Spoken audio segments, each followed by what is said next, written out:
Hey, everybody! I love doing that. Dave here. How are you? Hey, I wanted to share something with you that I learned from Tony Robbins. And by the way, thanks for joining this. This is the fourth in our series, and I'm going to be bringing these to you in short, sweet, easily digestible chunks. And so we're going to try to keep it short. But today's topic is definitely going to stretch for several days. But I wanted to bring this to you because the key question that we have in our business. Now, I'm assuming a lot of you that are watching this are in some kind of a business, an online business, a brick and mortar business, whatever. But you want the same thing everybody else wants, right? You want to be making a profit that is commensurate with the time that you put into it and gives you the sort of lifestyle that you want. And one of the reasons, and I'm going to tell you, this is one of the reasons that I'm doing this series, is because so much of what we see out there, when you go down your Facebook feed and you go down your Twitter feed, when you are looking in your email inbox, so many people, there's a lot of noise, people trying to tell you, hey, if you just do this simple little hack, this simple little thing, you can make, $1 million a year. And it's it's one of those things. One of my old bosses, when I used to have a boss, used to say, there's a lot of truth in that lie.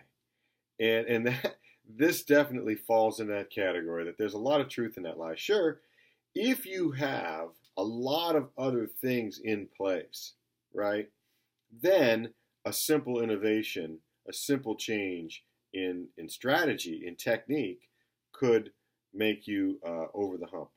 But the real way to get over the hump is something that I learned from Tony Robbins.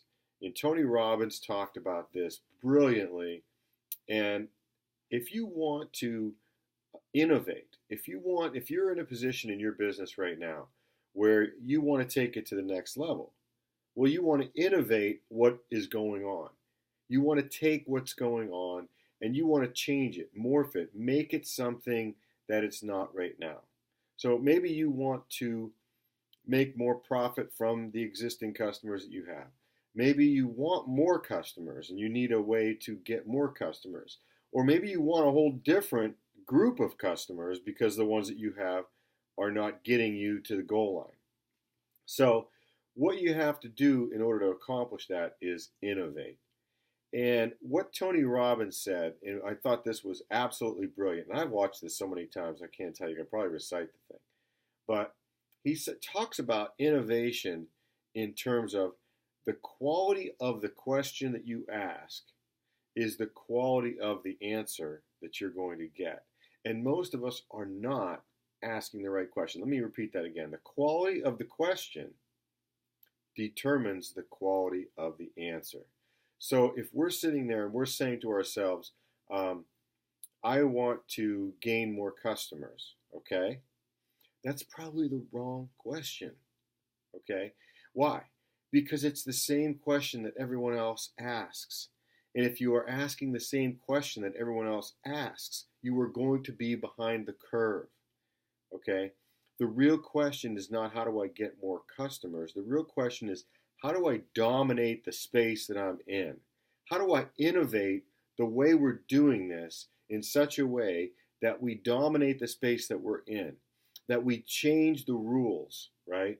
I mean, there are so many great examples of this, but the first thing to understand is that being in front of the trend is so important, okay? And being in front of the trend has everything to do with the questions that you're asking about your business. So, for example, what was the first university in America? Harvard, correct? What was the first cola drink? Coca-Cola, right? What was the first rental car company? Hertz, right? Now, I think Harvard's a couple hundred years old at least. Coca-Cola has been selling Coca-Cola for 100 years plus. I don't know how long Hertz Rent-A-Car has been in business, but longer than I've been around. So what you have to understand is that they were on the beginning of the trend. Guess what? They're still number one. They're still number one after all this time because they were on the beginning of the trend. So the question isn't how do I get more customers? The question is how do I get on the front end of the trend?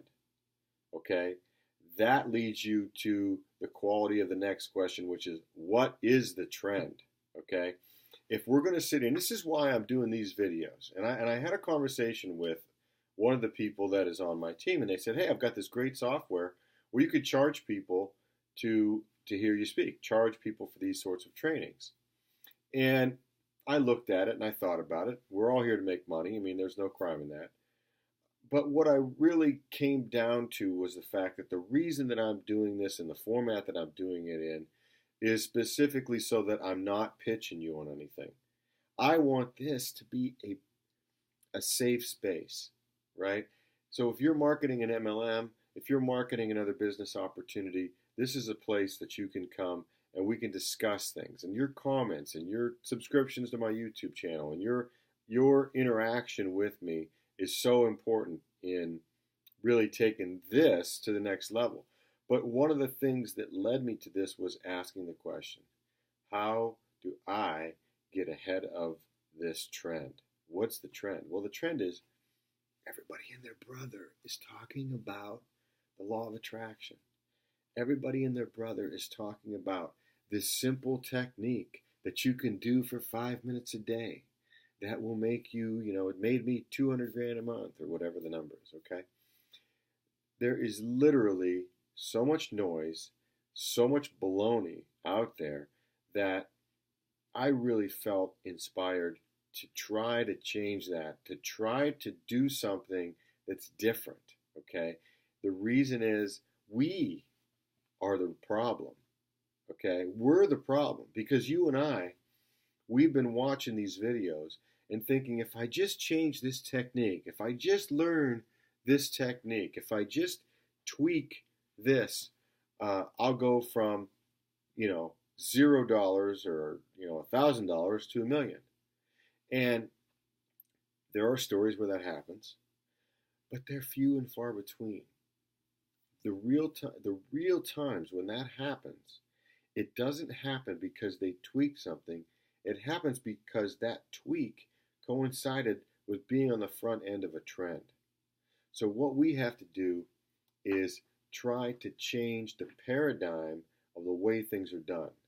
Stop buying all of this dumb stuff that isn't going to work anyway and stick with tools, skills, and a real business plan. But that all comes down to asking the right question. What's the question? The question isn't, how do I get more customers? Harley Davidson, and Tony tells this story, but Harley Davidson, after the guys came back from World War II, was the brand. Very masculine with the leather, and these guys were coming back from a war where they saw the most horrific things, and these guys didn't cry. I mean, these guys didn't, they didn't boo-hoo. They didn't look for a handout. These were self-reliant guys. The World War II generation in their walkers would kick our ass today. They're badasses, okay? But what happened was that ethos, that mindset that they came out of World War II with, dovetailed perfectly with what Harley Davidson was, because it gave them that feeling of, I'm in control of my own destiny. I'm a man's man.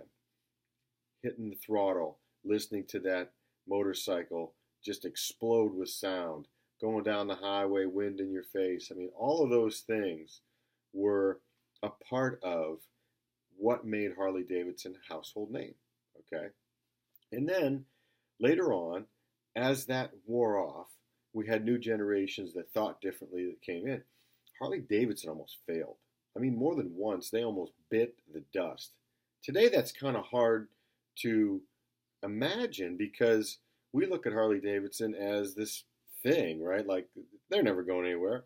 The truth is they almost did. They almost failed. And what happened was they had to realize that and new CO came in and they changed the new CEO, came in and changed the culture by asking the question, what business are we in? Now, that seems like a simple question, right? What business are you in? Okay. And if you think that you are in the business of selling motorcycles or in the business of selling vitamins or in the business of selling business opportunities, you are missing the point. You are doomed to fail because the answer that you're going to get is only relevant to the quality of the question that you're asking. Okay? When they asked that question, they didn't answer it by saying, we are in the motorcycle business. They are in the nostalgia business. Okay? Their old motorcycles have names. They have character. Panhead, I don't know them all, a hardtail, right?